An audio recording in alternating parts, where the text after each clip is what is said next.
I don't know if you've come across Max Robespierre or Political X, but Max is superb, and Political X, Alex from Political X, superb. I often do a chat on Sunday mornings with them for the Sunday brunch. Well worthwhile. But if you haven't come across Max Robespierre, please look him up on YouTube. And he has this thing called Hero of the Week, which is such a clever idea. And his hero this week is Carol Vorderman, the well-known television personality who's recently emerged as a powerful advocate for political reform and equality. And our paths have crossed on a number of occasions. Most recently because she was doing stuff, or was going to do stuff, for Byline TV or Byline News. And her focus on class within the BBC offers a sharp critique of an institution that's long been seen as a bastion of the British establishment. And I think what she is doing with this talk is, quite frankly, what Rachel Reeves, what the present government should be doing. Instead, they're messing around with VAT on private schools, independent schools.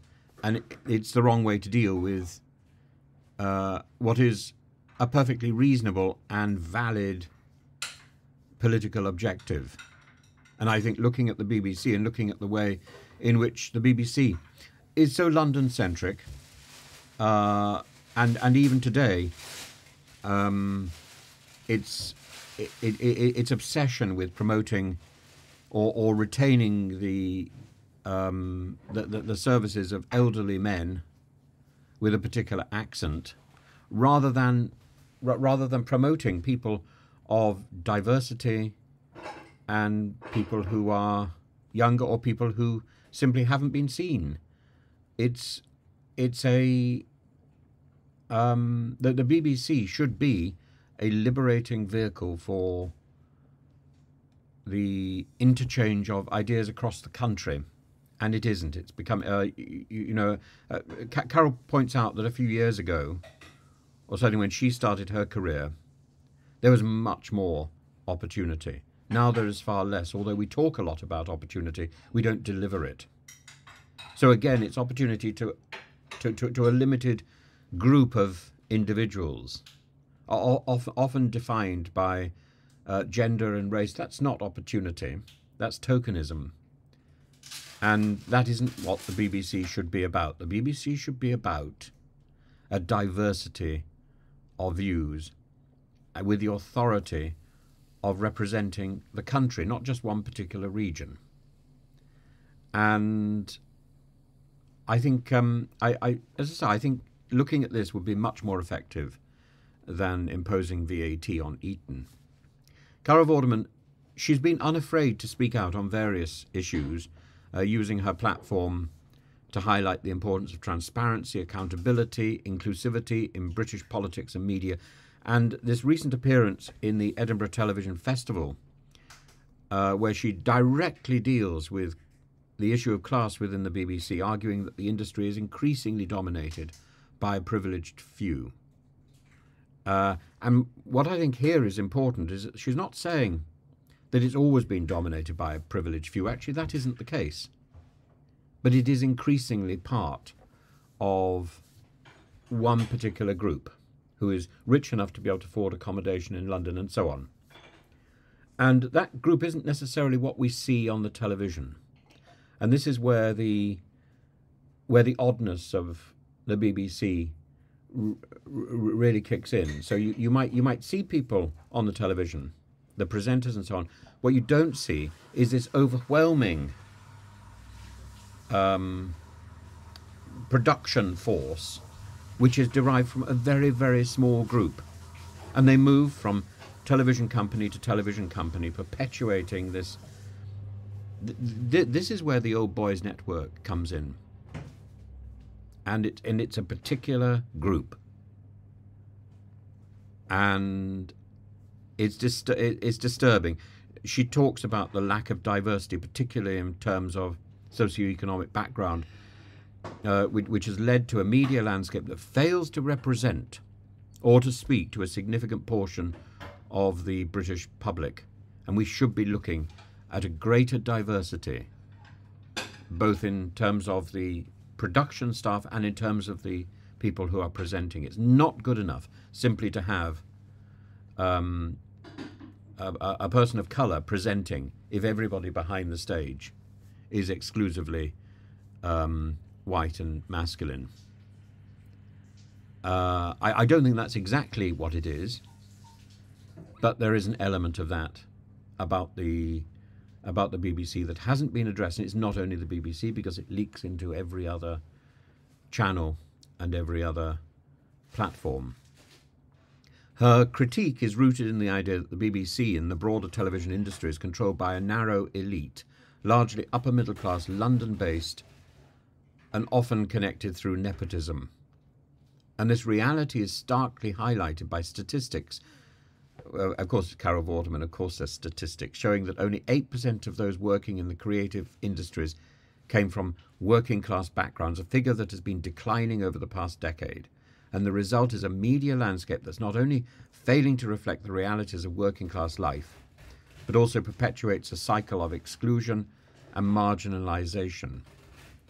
And people who have not had a voice in the BBC are denied a voice in the BBC, are denied a voice across the media. Her arguments underscore the importance of addressing these systemic issues within the BBC, as well as the idea that if you're in one particular group, you're not expected to move to another group. This she underscored very well. You know, that people who are reading the news are not expected to do loose women and so on. She believes that the BBC has become, of course it is, it's a microcosm of the broader, of our broader society, and therefore a microcosm of the broader social inequalities. By pushing for greater representation of working class voices in media, Vorderman is advocating for a media that is more reflective of a diverse experience and perspectives in the British population. We need a variety of voices. We need a variety of backgrounds. Instead, we're getting people from one particular very, very small niche background interested in media, who've studied media in this particular or that particular place. That's not a training for the BBC. That doesn't represent our society. She argues that it's crucial for restoring trust in the public institution of the BBC and ensuring that all people feel represented and heard. Otherwise, the BBC will die. And if the BBC dies, the other production companies that man television will fail as well. And we will be left simply with social media. And that's not the way forward. We have such opportunity at this moment, and we are squandering it because we are relying on a very small group. If we compare Vorderman's focus on class equality within the BBC with the recent political proposal to impose VAT on independent schools as a means of promoting equality, while taxing private education might seem like a straightforward way to level the playing field, it addresses only the symptoms of inequality, not the root causes. And moreover, it risks further entrenching divisions by framing the debate as a simple dichotomy between those who can afford private education and those who cannot. What we actually need to do on the education front is improve education.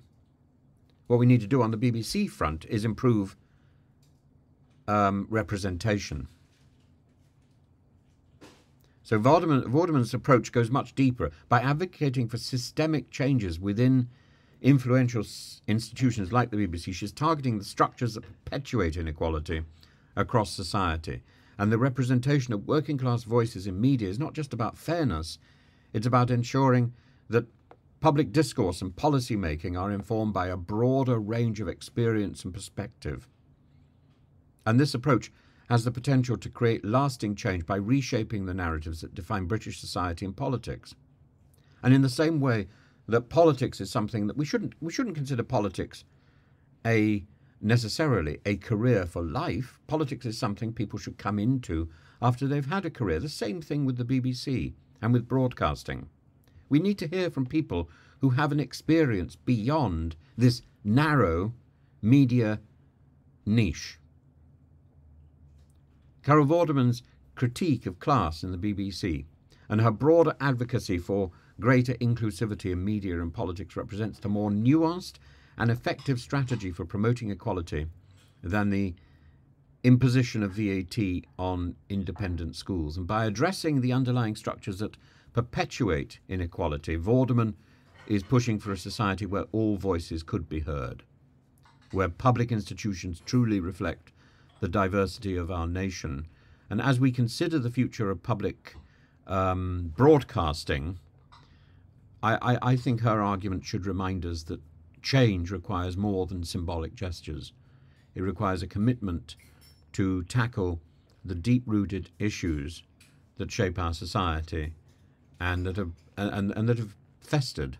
We need to uproot the rubbish, and we need to give a voice to more people, a greater diversity of voices. And that may mean transplanting the BBC or transplanting programs to different places.